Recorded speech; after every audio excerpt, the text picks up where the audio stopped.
Streaming, are we good? 5x5, 10:4, okay. Sure. So this is On the Con.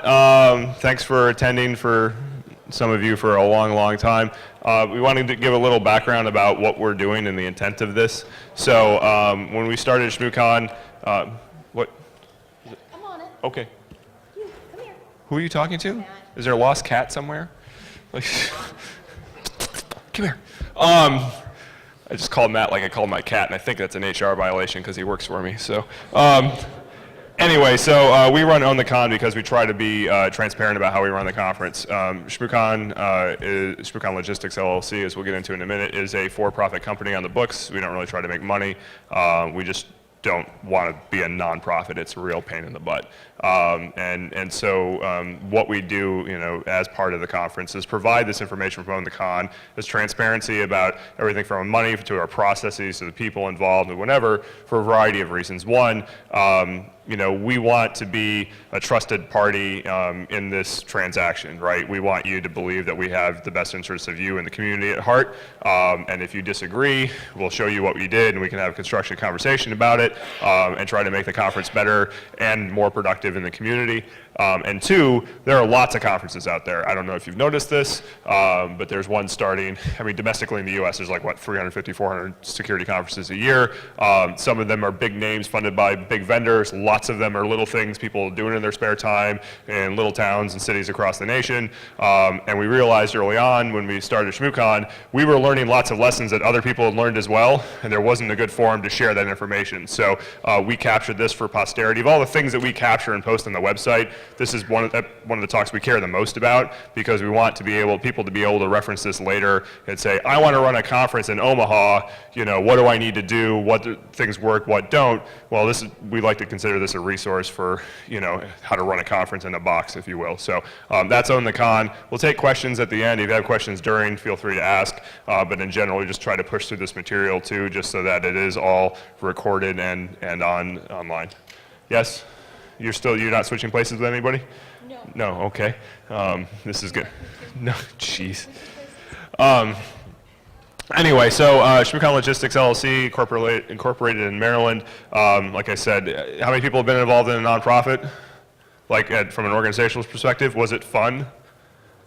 Yeah, right. So, yes, universally, you get them set up, and then there's the setup pain, but then there's the ongoing maintenance pain. You have to have meetings for the sake of meetings, and there's filings, and there's all this other kind of stuff. To run an LLC, you need to be alive and pay your taxes. So you got two of the three right there. The death comes later. So, it's easy, and we figured while we're not a nonprofit, we'll share all the information with you and at least be as transparent as they normally are, at least with you all, not necessarily the government. We plan everything by email and phone calls. There's no IRC channels. There are periodic get-togethers with locals, but there isn't like we don't sit around all day long jamming in IRC and all that kind of stuff. Heidi spends a lot of November and December and part of January on the phone and hunched over a computer doing email and email and email and email. And that's worked well for us. That's the way we've done it from the beginning. And I know other conferences have planning meetings and organizational meetings. Everybody gets together in IRC, and that's great if it works for you. I've been involved in random community-driven events for almost 20 years now. And I found that the kind of more pomp and circumstance you put around it with like meetings and that kind of stuff, you tend to be less and less productive. I once had a mentor in college that told me, every group needs a maniac, right? Every group needs one person who's just going to do the shit that needs to get done because nobody else is going to do it, or be the person of last resort, and that's Heidi. So she's like the person of last resort. If we task somebody with something and they don't do it, it falls down to her, and we figure out a way to get it done. So Heidi's the maniac that runs ShmooCon. So first of all, let's hear it for Heidi. Woo! I called my wife a maniac publicly. I'm going to need her room tonight if somebody's got some space. Let's appreciate it. We do use mailing lists for kind of the subgroups, selection committee and stuff like that, just so you don't spam everyone. It's actually kind of funny for the labs. There's a labs attendee list, and the traffic for that list is just a frickin' step function. So like about 2 weeks before the con, the list gets created. There's like a thread like introductions, and it rapidly devolves about the conversations about cherry vodka and everything else. Talks about the labs, talks about labs, cons happen, whoop, disappears and goes off. Some poor soul got into the labs this year, went on vacation, got subscribed to this and came back, and in the first week there was like 635 emails, and he was like, what the hell are you people doing? Like, he had to read through all the trolling and everything else, so that's by far the highest. Seriously, they're trolling each other. I even got confused. One guy's like, this is a lead 5-level building, so that means there could be no inadvertent RF emanation, so everything has to be fiber in order to be friendly to the environment. I'm like, what the hell is that? Like Googling lead level 5, you know. Turns out it's not a thing. But Google now autocomplete it because all the people in labs looked it up. And then planning for next year starts Monday, then it ebbs. It spikes up again sometime around October when we freak out and realize ticket sales are November 1st. There's some in between, but definitely the heart rate picks up around October and settles back down on Monday. So. We want to talk about staff. So there's about 75 volunteers involved in putting on ShmooCon. Again, as a word of advice from someone who's been involved in this kind of volunteer run effort since when I was a little kid, my parents were involved in lots of weird community things like this. You got to keep the volunteers happy, right? People aren't going to volunteer out of guilt. They're going to volunteer because they want to do it. Right? People come to our house and they help out ahead of time. They come here and work and whatever, and they've got to get something out of it. It's got to be enjoyable. And a lot of what we do, and it's not really captured here in the presentation, but a lot of what we do is trying to make the volunteers comfortable, arm them for success in their job. Right? You don't want to just throw them to the wolves like, hey Bob, you've never done AV, like go do AV, you know? It turns out Bob's done a lot of AV, so that's not really a good example, but Bob was even a roadie for a while, I think, technically. So, but we want to be able to educate people and arm them to be successful. And also, you want to feed them, and you want to clothe them, you know, and you want them not to smell bad. So you give them 2 staff shirts instead of 1 staff shirt, and they're very thankful. I don't know, the Sunday staff shirt's always been a grand mystery to me. Like, do you wear the Friday one or the Saturday one? Which is the least offensive? They both are terrible. They stand on their own. They're talking to you. Time to get rid of them. So we have all these different groups, and they're split up, and some of them, like the Hack Fortress team works for months in advance, because we actually take Hack Fortress on the road. We got to DEF CON every year and do it out there as well. The party team is a very informal thing. Like, there's not a rigid structure here. You know, I'm a big fan of only have as much structure as you need to get the job done. I think that's generally how we run it. Sometimes we have a little less structure than we need to get the job done, but we pick up are you telling me to pick up the pace? No. Okay. I'm actually very impressed. I write these slides every year. He doesn't see them until we get here on stage, so I'm very impressed. Thank you. It's one thing I'm good at is, you know, pulling shit out of my ass. So, woo, go me. I'm just here to make corrections. Yes. One thing I mentioned this during the opening, so I'm going to make sure she gets mic'd up because she doesn't want to be, but she's going to have to deal with that. We put a lot of structure around labs, probably the most out of anything. It's been a long-running thing. We're trying to put more structure around things like security. You know, what? They're not on there. Who's not? Labs. Oh, cool. Well, labs is a thing. You're aware of it. It's not on the list, but you know, even to Really good at writing slides. labs isn't real. It's all just pretend. It's just it's Wi-Fi, man. This Wi-Fi stuff is everywhere.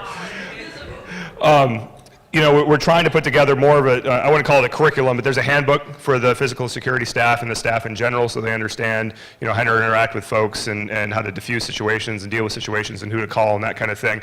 We're even thinking next year of having kind of a offsite ahead of time where we're going to do drills on, hey, if this situation happens, how do we handle it?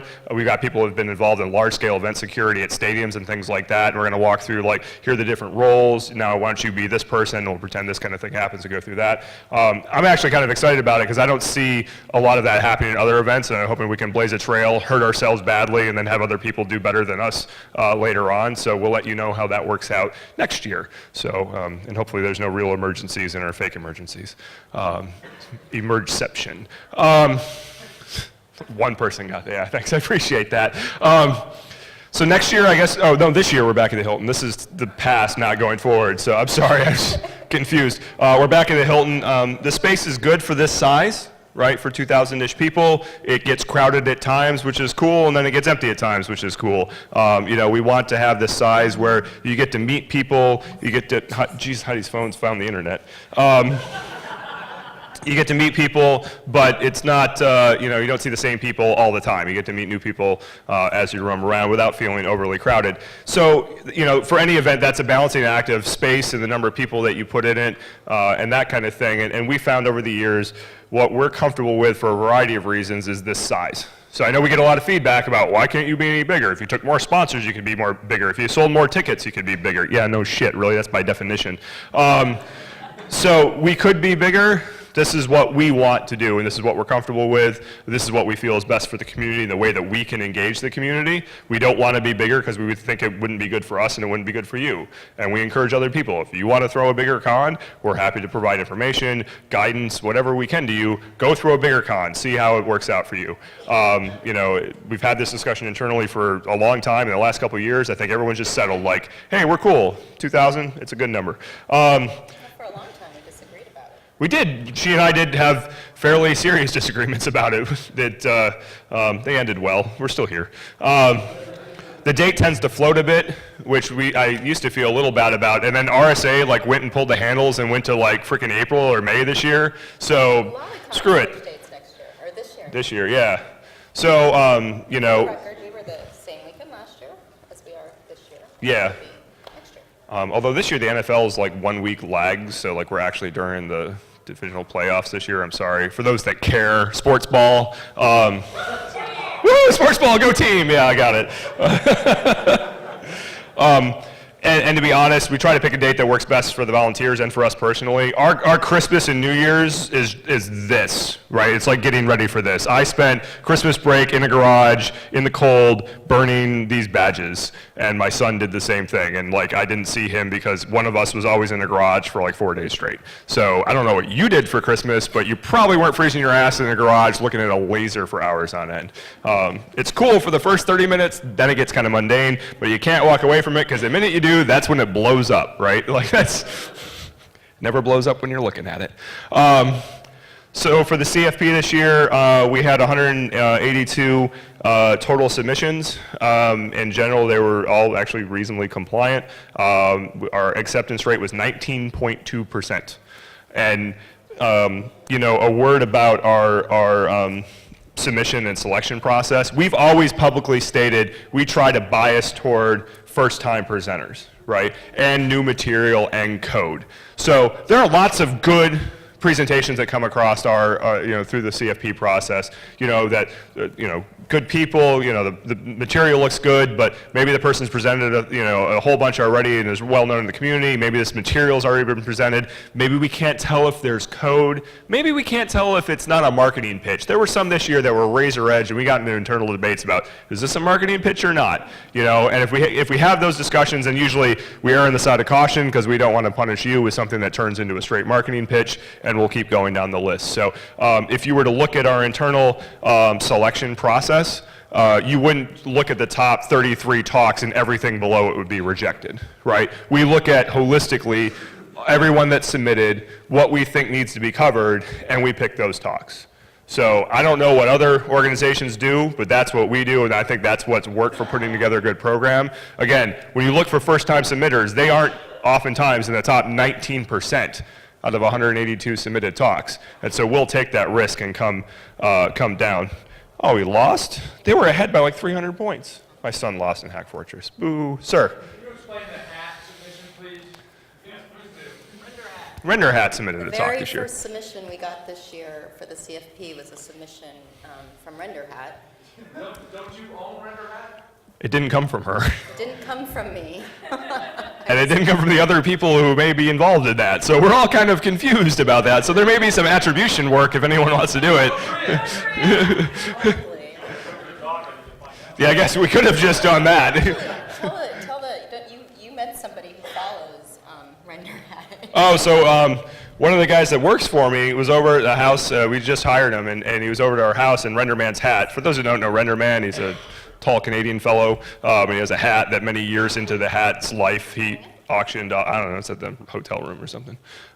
He auctioned off the hat. Some people may have bought it. Now it lives at my house. It has its own Twitter account. So it's sitting up on top of Heidi's desk. And the guy comes in, he's like, oh, wow, my daughter follows Renderman's hat on Twitter. And I'm like, really, that's different? Like, what is your daughter into security? He's like, no, but she's really into Renderman. And I'm like, really into Renderman?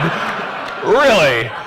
He's like, yeah, no, I could say I meant Renderman's hat. And I'm like, well, you know, he auctioned off the hat and Heidi had it. And he thought, like, Renderman was like a fictional character. And I'm thinking, like, are you confused with Slenderman? Like, I really don't know what's going on and why your daughter follows this, you know? Like, this doesn't make it. And he was very confused by the conversation because he realized Renderman was a real dude, Canadian guy, does InfoSec, who auctioned his hat off, and Heidi and other people have it. And he does not know why his daughter follows him, and I think he went home and had an honest conversation about who are you hanging out with at night? Anyway, track submission, we'll go to actually this slide.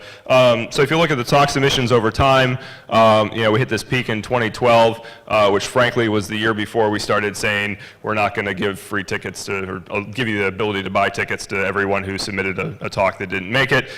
Things kind of ramped down, so I think we kind of got rid of some of the trolling after that, which worked out pretty well. And statistically, we saw about the same number as we saw last year. To be clear, 182 talks is a lot to review. We only have 35 spots, so it was, you know, it's a lot of work to whittle that down. When you look at topics, this is it for accepted talks. We've got, for those that can't see, the eye chart. Blue is hardware, red is miscellaneous, yellow is offensive, and green is defensive. This year, and also like 2013, we finally are kind of starting to turn the corner and get a lot of defensive talks on stage. And again, it's not to marginalize the offensive work that goes on. You know, hi, Jason. Jason Scott? Yes. Hi, Jason Scott. Jason Scott's watching the live stream. Hey, Jason Scott. Jason couldn't be with us because he's, I don't know, he took an arrow to a knee or some other meme that's really old. Died of dysentery. That's an even older meme, so we'll just go with that. That's a meme before it was a meme. Also true, except he lived. Oh, he did have dysentery. That's cute. And he did not die, nor did he have to take a wagon across the U.S.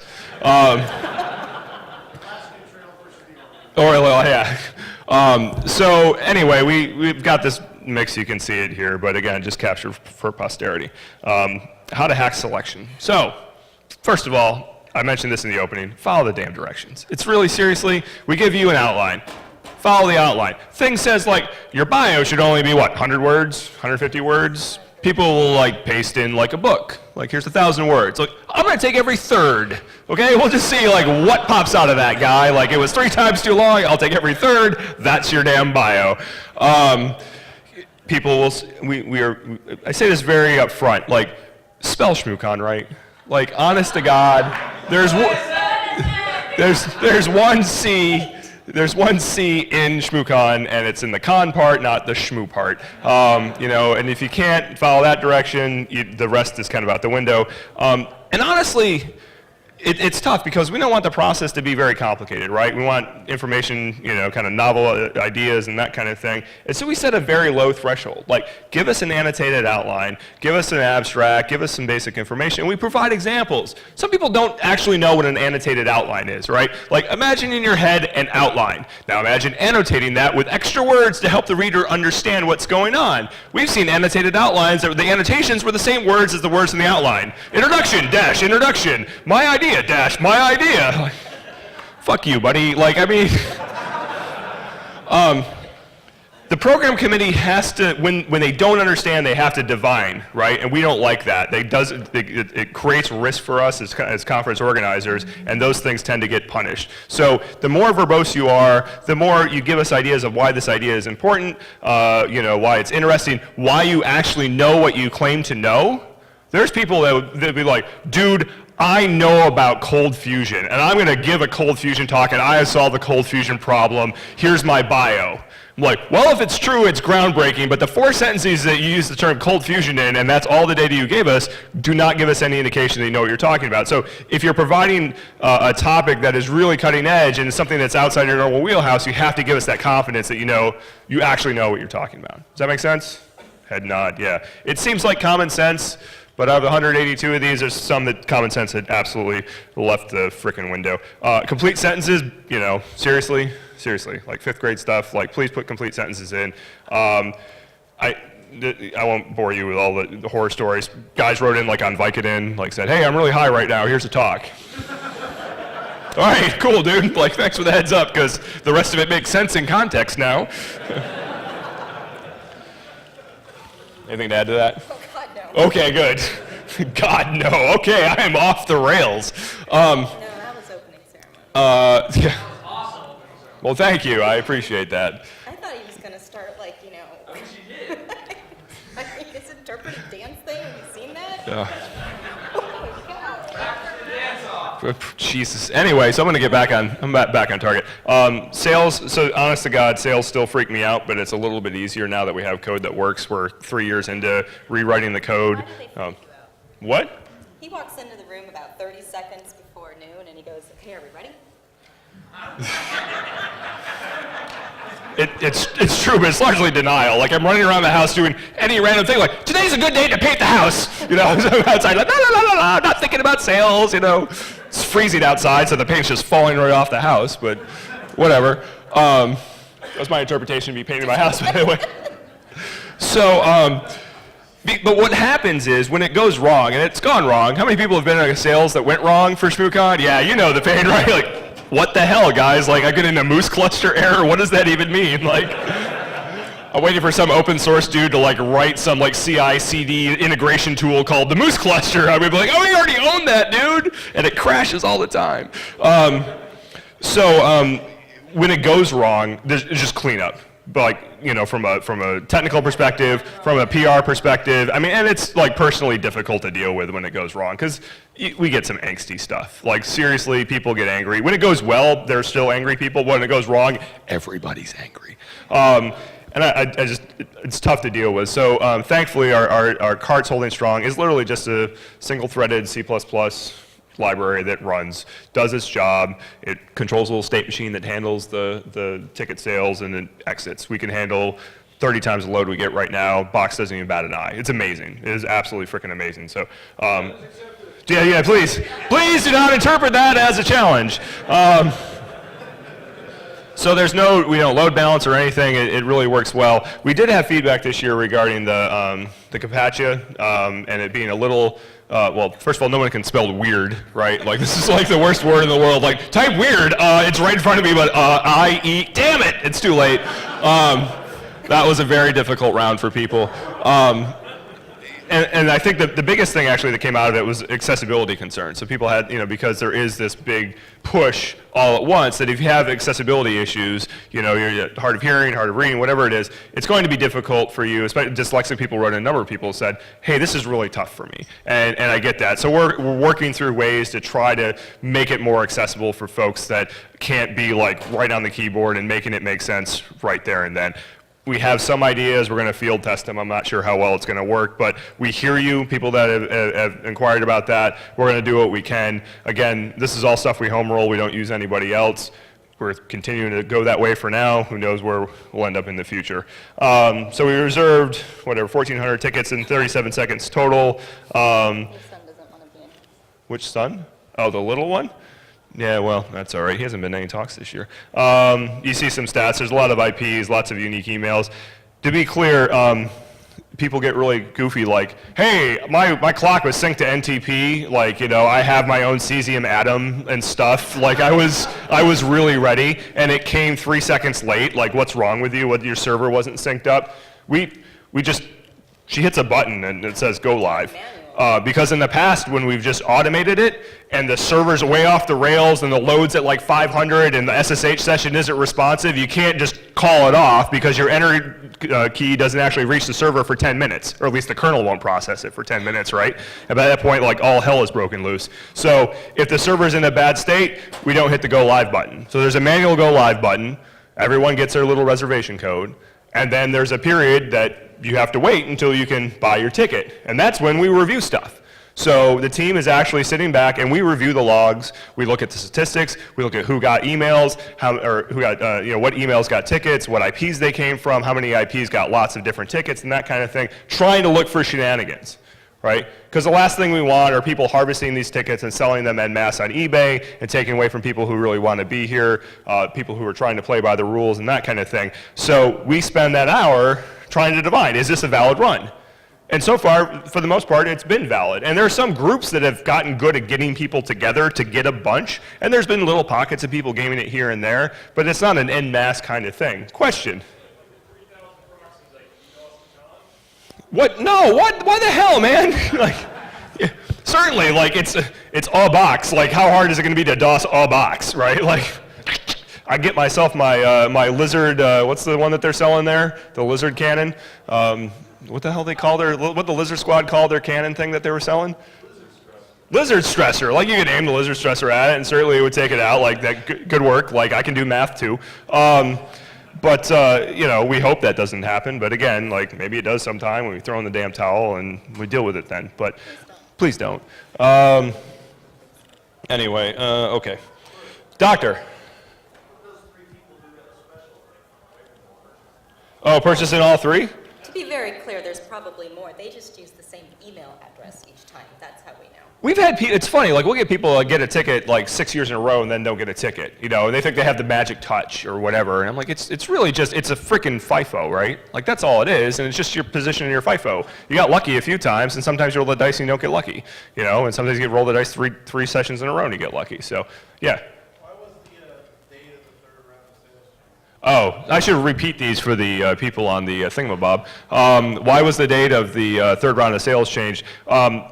We've had that third round, and I might be wrong. So you are wrong, because you're going to talk about January 1st, but we changed that a couple years ago. Okay. Why did I change the date on the third round of sales?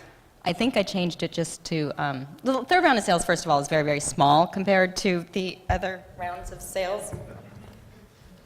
That felt weird. Okay. My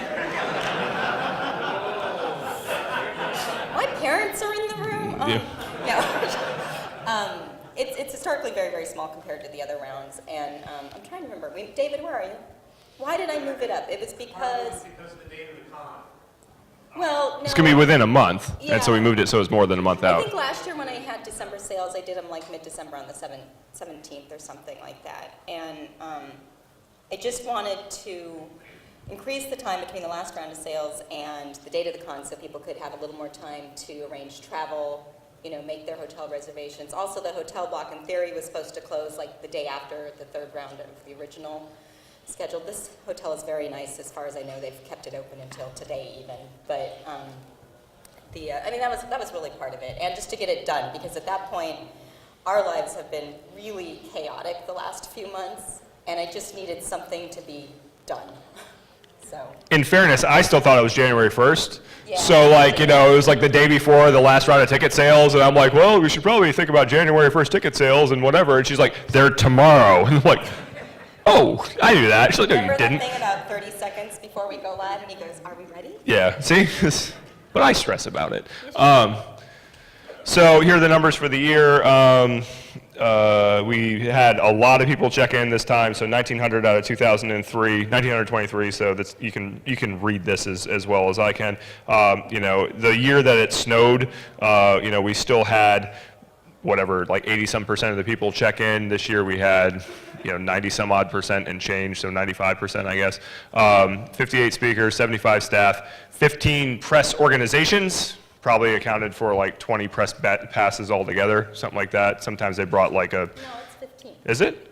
Oh, I thought there were little groups of press. Okay, maybe not. It might be little groups. The press, okay. 15 badges. Okay, 15 badges. So same size. I mean, you can see the numbers here. We, at least the last couple of years, have been in that 2,000 range and been pretty happy. So we don't track who you are, but we also don't track secondhand ticket sales. Like if somebody wants to sell you a ticket, it's kind of on you and them. We will, keep an eye on for like what looks like straight up fraud and try to intervene if it looks super sketchy. I think this year somebody inadvertently sold someone last year's ticket. No, they sold a ticket for this year and inadvertently sent them Last year's ticket. You know, and I'm getting these emails, and I'm like, just ask. Right. Like we could tell from the ticket, we're like, that's last year's ticket, and then they're like, oops, I emailed you the wrong file.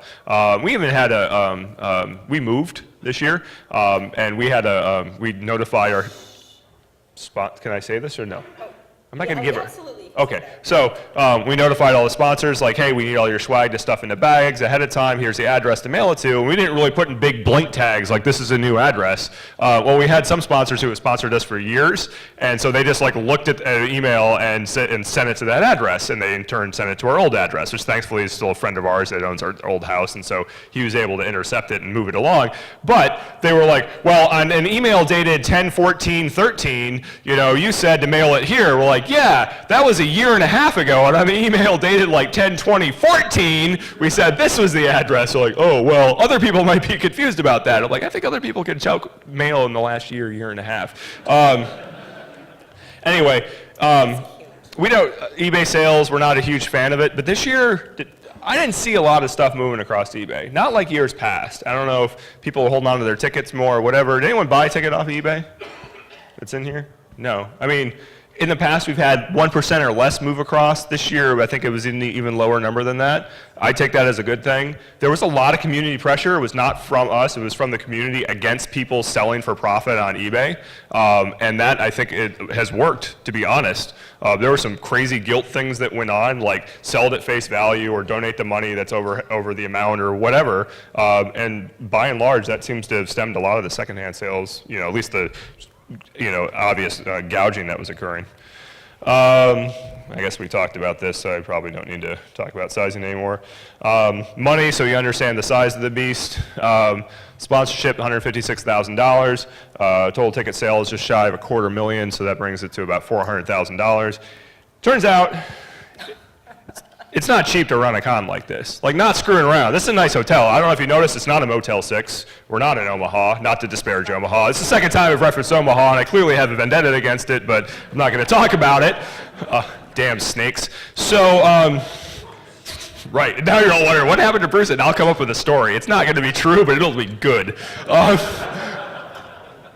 It costs a lot of money, but it doesn't cost that much money to run it, right? Like, I'll go through this, but 275,000-ish in round numbers so far that we've accounted for. It'll be higher than that. I did this completely from memory, so I have forgotten whole categories of things that have been purchased right now. So we don't feed you, right? But we do give you a lot of booze tonight. So that offsets not feeding you from a cost perspective. Not saying from a nutrition or ethical perspective or anything like that, but from a cost perspective. When you go to other events and you pay $1,000 or $2,000 to be in a nice hotel and get some swag bags and have fancy podiums with screens and shit like that, they're in the same order as we are when it comes to expenses. And the rest is just profit. Right? And I'm not saying I don't like the free market economy. I'm not saying that people aren't entitled to make money. I'm a big fan of capitalism. I like getting paid. But at the end of the day, you know, we try to do this for the community. And for, just so you know, as a community, to run this kind of event takes just shy of $300,000, right? So when you look at an event that charges 10 times as much as we do, we're cheaper than DEF CON, right? Like, I just realized that today. Like, we're $50 cheaper than, well, DEF CON was 200 or 220 this year. 220. Yeah, it's weird. And I'm not saying, like, I know Jeff's got to run that, and, like, you know, I mean, that's a big production, like, not screwing around big production, but and it's also cash, like, there's some, right, yeah, I love to see what hits the books. Like, I've always wondered that, like, are there just two slots like every other one? On the books, off the books, on the books. Oh, every other one's a different badge, I don't know. Like, some people get the nice ones, some people get the Staples ones that they just... Good to hear about that shit later. Waiting for my phone to light up. Yeah. So from a hotel space perspective, they make us pay up front still. We don't really, you know, we could get like a line of credit so we don't have to do this, but we pay a lot of money up front, so we just don't have to deal with that crap with them. So we put down $52,000 already. It'll be at least another $50K, and that doesn't include the party. Well, it does. Ish. Okay, let's go with ish. Well, no, you said, because down here you listed... I just wanted to... Oh, the ish was down there. And I wanted to just call it out as a big part of the expense. And to be clear, it's not all booze. You can get soda. It's all ages. Everybody can come. That's why we moved it to the hotel. Yes, and I think it's worked out very well for us in the hotel. And to be frank, so we have an insurance policy. That's the name of that thing. One of the riders on the insurance policy is like the hotel has to like serve the booze and be responsible for the booze and be responsible for keeping you all sober enough to stand up and all that kind of thing, which I love. I don't want that responsibility, but that comes with a cost. I mean, so the hotel charges a lot for beer and wine, and not the least of which is because they have whatever TAM trained professionals and all that kind of other stuff. And we like you alive. We like the same number of people to leave as if showed up, if not more. Like births are okay, deaths are right out. Like there's just not. That's not allowed. Or in general, like, asexual, reproduction, you split in twain, like that's cool too if that's your shtick. I'm not here to judge. So that's a new one.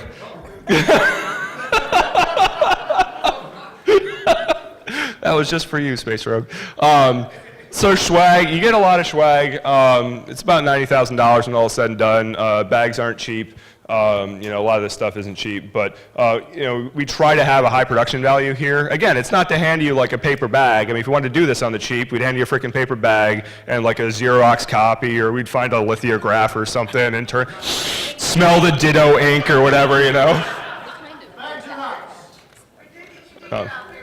Yeah, dude, I would love to actually. We get a Ditto machine and people would just like slow down and walk past it. That's something we could do for next year, I think, actually. That's the badge. Oh, the badge smell? Badges did come with an aroma, didn't they? Someone called them an air freshener yesterday. It's like, but even the program, like I don't know, you probably don't do anything with the program afterwards, but I think it makes the event look more professional. The sponsors like to see their logos and color and stuff, and frankly, Heidi and our neighbor of ours that runs Pro Outsource, you see that logo throughout there in the thing. They put together that program, I swear to God, like in 2 days.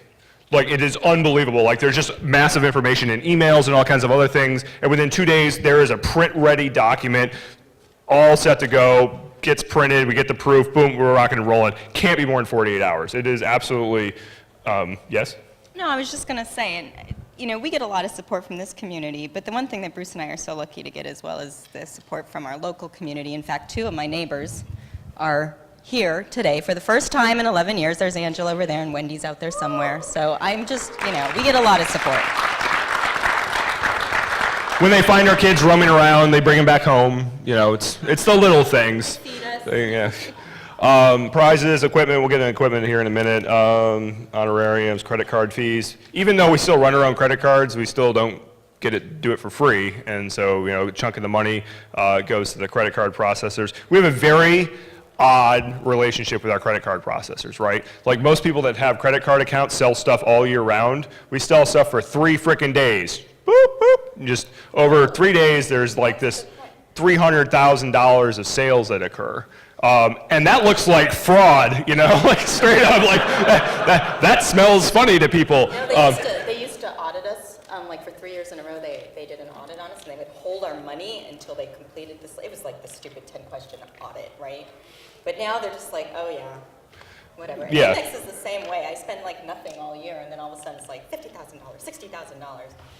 Yeah, we put the hotel on the Amex card, and like Amex, like I'm amazed. Like I'm always like, how many zeros will Amex allow? Like I don't understand. Like this is a thing. We do have event insurance. It's actually so our event insurance went up by $400, so 50%. I don't know why, but it's still $1,200 to insure all you people for 3 years. Oh, they got it wrong. Thank God nothing happened last year. It's still cheap. It's still cheap, $1,200, and if anything happens, like we have millions and millions of dollars worth of coverage. This is again not a challenge, like just to be quick, sharpen the bottom of the chair and flip it over. Ah! What was the question? What do they insure? What do they insure? So it's property damage, personal, physical, whatever a person gets damaged, is personal damage. I guess I don't know. General liability and 2 or 3 other things. There's like 4 or 5 different coverages that we have, and they're all like start at $1 million. I think like the property one's like $2 million, the personal injury one's like $5 million, and it's $1,200. Like It lets us sleep at night and not think someone's going to go take our house if one of you trips. This can't let you go swimming. Oh yeah, God help you, man. If there's water involved, it's done. Like, there's no way. Like, you might as well just assume everyone dies, right? Like, there's a pool, they're all dead. And then we have to pay estimated tax. So, yes? I thought there was a question back there. Oh, I can't see through the... Cyber insurance for the hotel? No, that's not a thing. Like, I'll be honest. Event cyber insurance would be, maybe that's our next thing. I'm going to start underwriting event cyber insurance. Everything will be an act of terror, and I won't cover any of it. Like, yeah, I'll start making insurance jokes next. Please call your top tier the Spanish Inquisition. Spanish Inquisition? I don't even get the joke. Like, nope. Nobody. Oh my God! Like we're old. Yeah, it's not a Simpsons reference. Sorry.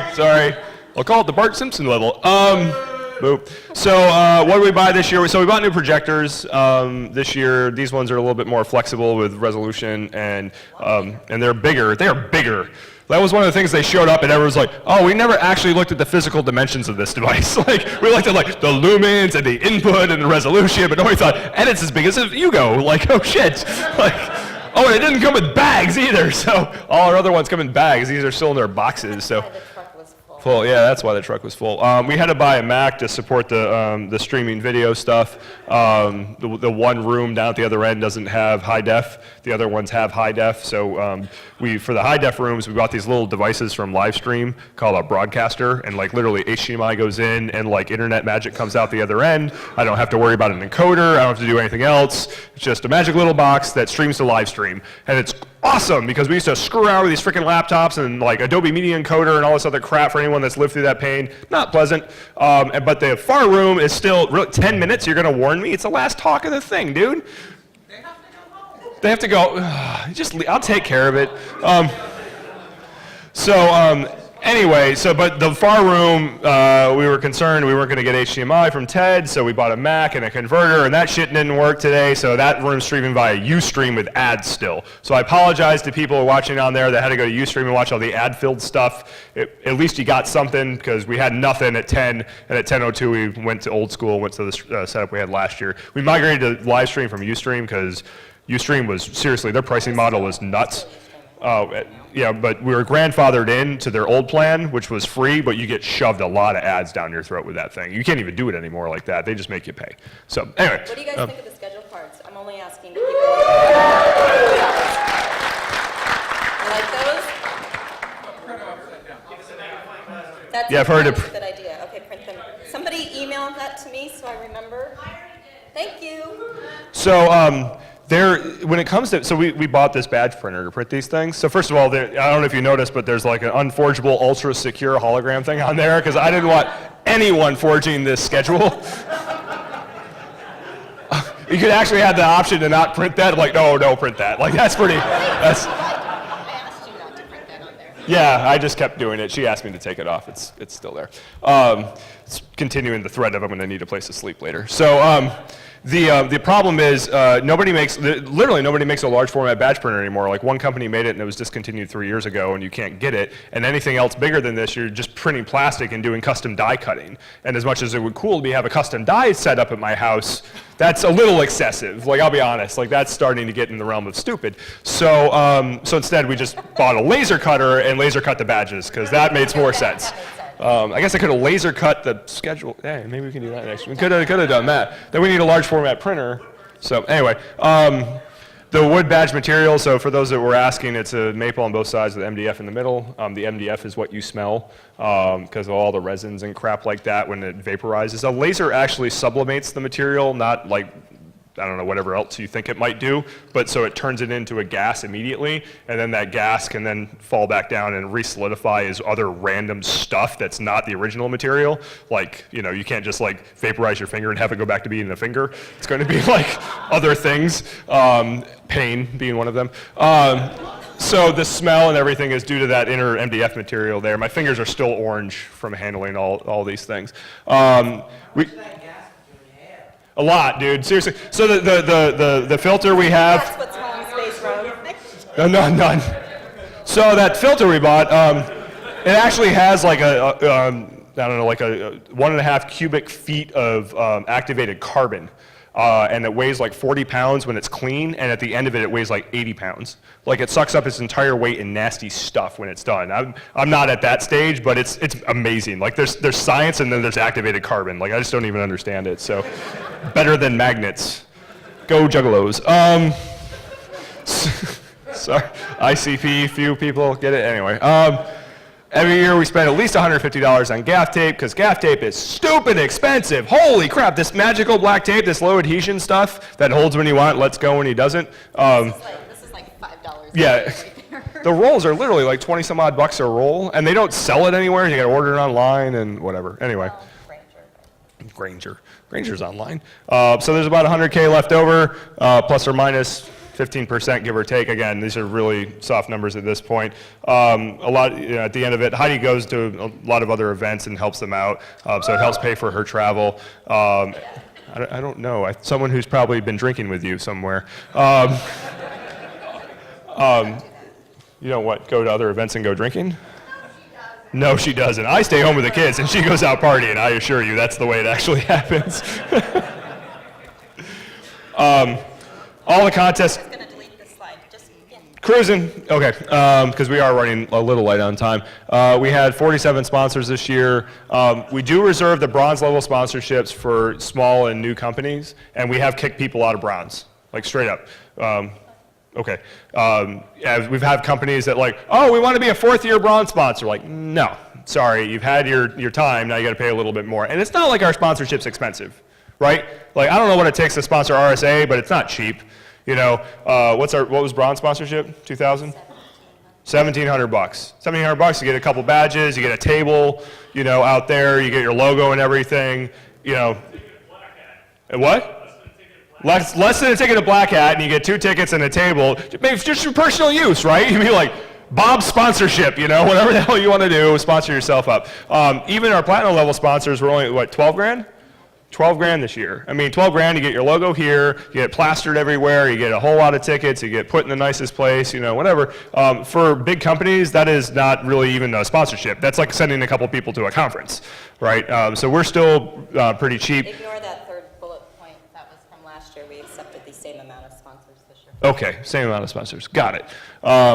So we do try to push the sponsors to do something different. And actually, a student approached me today who said, look, I know a lot of other students that are here that went to the sponsor tables, and part of what they were trying to do is either like talk to people about jobs or talk about internships, and none of the sponsors, like maybe 1 or 2, had even a cogent answer about that. And I thought that was an interesting idea. Like we could encourage the sponsors. Can you Like, email me that too? there are going to be people who are interested in internships and jobs, and that's probably a good thing because this is a pretty hard industry to hire for, so maybe you should consider having people here who understand what your openings are and what your internship programs are like. I made my internship program up on the fly when I was at Penn State recruiting a year ago. I was like, there will now be a Ponce Tech internship program, and you will be the first person. And this woman was like, I can't tell if you're trolling me or not. And I'm like, we're a small company, we're just going to do it. And I think a lot of the smaller companies have that same kind of philosophy, but the big boys are out there, they have programs, they can figure this stuff out. So anyway, is that really the last slide? I told you I edited. Holy crap. So here's the deal. It takes a lot of money to run the con. It takes a lot of effort to run the con. But if it's not working, or there's something we could do different, we'd like to do it differently. And we're open to all possible feedback, right? It doesn't mean we'll act on it, but we'd like to hear it. If we hear it from a bunch of people, then it starts to really resonate. Again, like the accessibility with the ticket sales process, we heard it from a bunch of people this year. Solving it's not going to be easy, right? Like it's not something, you know, this is something we wrote, and this is something we're responsible for, and this is something we're responsible to the community for. So we're going to try to figure out how to do this. And it may cause ticket sales become unstable again. That's frightening. But if it's the right thing to do, that's what we're going to go do. And you know, so I think in general, you know, we ask a lot from you, from attendees. Not the least of which is please don't hurt yourself or the hotel. God, that's like the worst. Probably yourself. The hotel would be a second. But you know, you should be asking a lot from us, right? And again, there's organizations like B-Sides who are doing this like on the free, except they have to go grovel to sponsors. And I use that term nicely because it's hard to go get money from sponsors, especially when you're like a B-Sides in a new town where you haven't been doing it before and whatever. And there's people like in Vegas, they have the luxury of being alongside some of the big conferences. They have the luxury of being around a while, but then you get something like B-Sides Charm, trying to start up in Baltimore, like, man, they're just trying like heck to get sponsorships. We're in the nice position of like, we know we're gonna get sponsors, we know we're gonna sell out. But on the flip side, we're still relatively cheap compared to the big conferences, right? So as much as you hold us accountable for doing things right, when you go to a big event, they should be super accountable. If you go to an event that costs 10 times more than ShmooCon, they should be 10 times more accountable to doing good things for you and doing good things for the community, right? Like, that's how I view it, because they're taking... Not pointing fingers. I'm not pointing fingers. I mean, 10 times it could cover a lot of conferences. I'm not pointing fingers at $1,500 conferences in particular that may be in the desert. Waiting again for my phone. Oh, yes. But was there a question? Well, I was just going to say, with B-Sides, like, lots of vendors sign up, but not a lot of vendors pay. Yeah, It's a hard thing to See, collect. I have a We have rule to have a about that. collection agency, like, we need to get, like, you know, a few Italians involved or something. Jeez, not to be all racist, but, so, Irish, anybody. what the hell? Oh, God, how do you get control of this? So the question, if I form it into a phrase of a question, is the B-Sides community has a particular problem with the fact that there are a number of sponsors historically that haven't paid. And I've certainly heard more than kind of anecdotal evidence that this is a problem. Heidi takes a very hard line on that, right? If the sponsor hasn't paid, they don't get their barcodes and their logos don't go on anything, right? Period. Doesn't matter who you are, doesn't matter what the circumstances are. Sometimes Very nice about it. we're very nice. I mean, we're not grumpy about it. It's just a matter of fact. Like, if you haven't paid, your stuff doesn't, you don't get anything. You don't get in, you don't get any of the value that you think you're going to get. Period. And I don't know if there's a way in the B-Sides universe, because I mean, you guys have to have that money to exist, right? Like, we have the luxury, like, if we throw a sponsor off the boat, like, it really doesn't impact the bottom line. If you throw a sponsor off the boat, man, it may put the event in jeopardy. So, you know, I imagine you have to kind of keep pulling that thread a lot more than we do. But I would encourage across that community, like, take a super hard line. You know, people don't pay, they don't get in again. You know, I don't know, that's just my proposal. And I think even like with press, we've been able to take a hard line as well. Like, we have a luxury that not a lot of other events have, which is to say no, right? And again, B-Sides, you can't say no a lot of times. Other smaller events of regional cons, I see Circle City Con represented like in a big way right here by people who I know are not from Indianapolis. But you will be there. Yay, Circle. Is it your, where's your t-shirt? Oh, okay, anyway. They have a much harder time saying no. And that's something, again, I think, you know, we've tried to backstop where appropriate. I know there's been a number of regional cons that Heidi's been involved in helping, especially in times of you know, distress, at least providing some mentorship and sometimes, you know, financial support, supportive gear, support of our time, that kind of thing. Because I know it's tough. And you know, I feel privileged to be able to run this conference. I know Heidi does as well, with the amount of support we get from the community, but also kind of the deterministicness of it all. Like, we know what the money's going to be in, we know what the money's going to go out, and assuming nothing too crazy happens, and it has to be pretty crazy, it's not going to really have a dramatic impact on the event. So, and I think that's another reason why we feel really responsible to you as a community, because if it's that slow pitch of a softball effort for us, that it's obvious that this is what's going to cost and this is what's going to come in, we should really be able to do it right. Right? So you should hold us accountable. So again, if you have feedback, am I scaring you? Kind of are. Okay, good. So, but be nice about the feedback, please, because I think I'm freaking her out that people are going to say really nasty things. No, feedback's really important, and we get a lot of it every year, and I really do try to respond to as much email as I can. And we've already started to get emails into feedback. Has anybody written me yet? Because I think I've responded to most of the ones I've gotten already. Maybe. Janice. Yes, I did, Adam, right? I took my glasses off, so I'm not sure. It really does help us, and we take it into account each and every year. And in fact, when we really start ramping up again in October, I go back and I read all of those emails. And tomorrow, when we are finished with this and we're at our sort of after party, we generally do a debrief there too, and that's when I get the feedback from all the staff. And usually Todd or Bob is sitting there, and I get these list of notes at the end of the night. It's about this long, and I fold them up, and I put them on the shelf, and I take them down in July, and I go, okay, let's make this better. Right. And I mean, we do it every year, and hopefully we're making good changes, but. Hopefully. So again, we appreciate it. Thank you to people on the live stream. If you have questions, we'll take them afterwards, but I want to get this now so we can flee by 6 o'clock and make sure we can retool for everything else. So, Bobby wants to know who got the Jaden Smith bag of crap. anyone in here get the Jaden Smith bag of crap? He literally put a picture. He was really excited. So, I mean, like, I was like, first of all, I asked him who Jaden Smith was. Yeah. But he was like, very excited. Who's Jaden Smith? yeah, I don't know. So there's two major events that occur before the con starts. One of them is t-shirt rolling. So this is just straight logistics, okay? When you sell t-shirts, what's the worst thing to have? A box of goddamn t-shirts, right? Because you're like, large, large, medium, small, large, large. Damn it! Shit, start over. You know, and you're digging through, and then it gets worse. Every time you dig through the box of t-shirts, there's more entropy, right? It's a great random number generator. It's a really crappy way to sell t-shirts.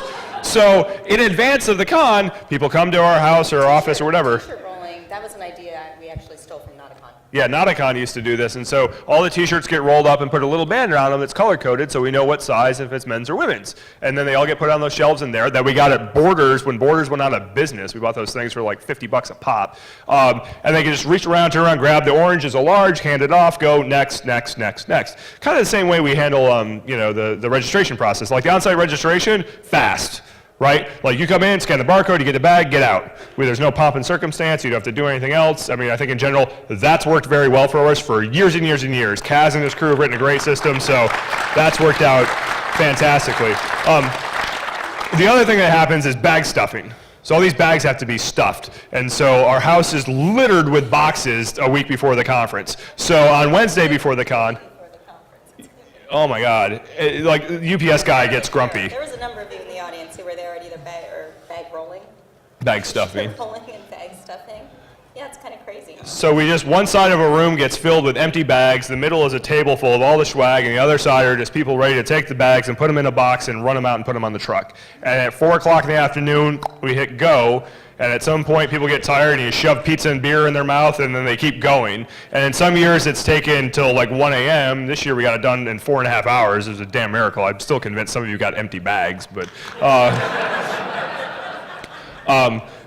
that's a cast. I mean, there's 20 people at our house doing that. I mean, it's a lot of effort, a lot of heavy lifting, like not screwing around, heavy lifting of boxes and things like that. Yeah, Rick Farina and a bunch of other people. I mean, it's awesome. But that kind of prep work we've learned to do. You do it in advance, so you don't have to do it on site. There's a lot of conferences that'll show up a couple days in advance and do a lot of those logistical things on site. But that means doesn't work for us though. I mean, we got kids in school. You know, we got. Right. This isn't our day job, right? So we do it in a way that is commensurate and works with our friends that are going to participate and with us as a family. But those things like t-shirt rolling make everything go a lot smoother later. So Thank you. yes, thank you to all the t-shirt rollers and the bag stuffers and all that. So anyway, on that note, now I'm officially done. So what, David? You were explaining the Jaden Smith bag of crap. Oh, Jesus, that's where I started this There's only conversation. one explanation for that, and it is I have a 12-year-old who is asking to go to the HFC auction. The same 12-year-old who printed out the picture of the Jaden Smith and thought it was really The 12-year-old thinks like this is the most amazing time of year. This is better than Christmas because first of all, everybody in the house swears all the time, you know? So he gets to sit around and be like, wow, I just learned like 8 different words to use, not around mom and dad. But also like he gets to interact with people that he really enjoys interacting with, and he gets to be actually part of the community. And to him, part of the community is like trolling people in the bags of crap. So like he like puts troll faces in there and Jaden Smith and all this other stuff. And What did he do? Yeah, he did put put a picture of himself in there or stuff like that, you know, so. Who got that bag? Yes. And Got the bag of all of the badge punches. I actually took a picture of him. I was sitting right next to him when he opened it. someone got a bag that was full of all the little chads from the badges. I did put a ticket in that. In that Yeah, bag. but he got a ticket too, so it's a fair trade. You didn't get a t-shirt, you got a ticket to ShmooCon and a bunch of burned wood. Well, he got the option to buy it. Yeah. Anyway, I'm going to say now I'm officially done for the 3rd time, so that makes us official. Beetlejuice, Beetlejuice, Beetlejuice. I'm out. Thanks. Bye.